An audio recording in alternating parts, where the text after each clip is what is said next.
फारूक आज़म रदी अल्लाह ताला अन्हु जी शान ऐं अज़मतन जी त छा ॻाल्हि कजे।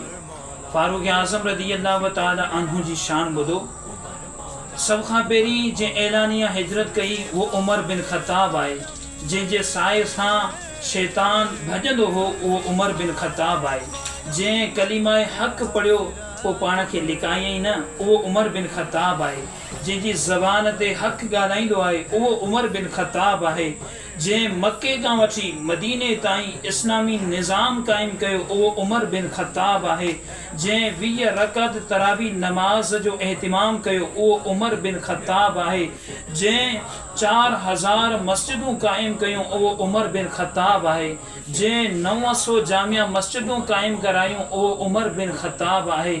जंहिं पहिरीं मर्तबा मस्जिदनि में इमाम ऐं ख़तीब जो तकर्रुर कयो उहो उमर बिन ख़त्ताब आहे। जेके हुसैन इब्न अली जे लाइ उथी बीहंदा हुआ उहे उमर बिन ख़त्ताब आहिनि। ऐं जंहिंजे मुतालिक़ करीम आका सल्लल्लाहु ताला अलैहि वसल्लम इरशाद फरमायो त मूंखां बाद जेकॾहिं ॿियो को नबी हुजे हा त उहो उमर बिन ख़त्ताब हुजे हा। फारूक आज़म रदी अल्लाह ताला अन्हु जी ज़बान ते हक़ जारी आहे। फारूक आज़म रदी अल्लाह ताला अन्हु हक़ ऐं बातिल जे दरमियान फ़र्क़ु करे छॾियो। फारूक आज़म रदी अल्लाह ताला अन्हु खां शैतान पंहिंजो रस्तो बदिले छॾियो। फारूक आज़म रदी अल्लाह ताला अन्हु ज़मीन ते प्यारे आका सल्लल्लाहु ताला अलैहि वसल्लम जा वज़ीर आहिनि। फारूक आज़म रदी अल्लाह ताला अन्हु हज़रत शेर खुदा करमल्लाहु ताला वजहुल करीम जा दामाद आहिनि।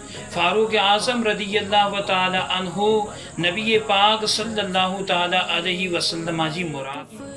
ये मुख्तसर हज़रत सैयदना फारूक आज़म रदी अल्लाह ताला अन्हु जी शान जेकी मूं तव्हांजी खिदमत में साम्हूं पेश कई।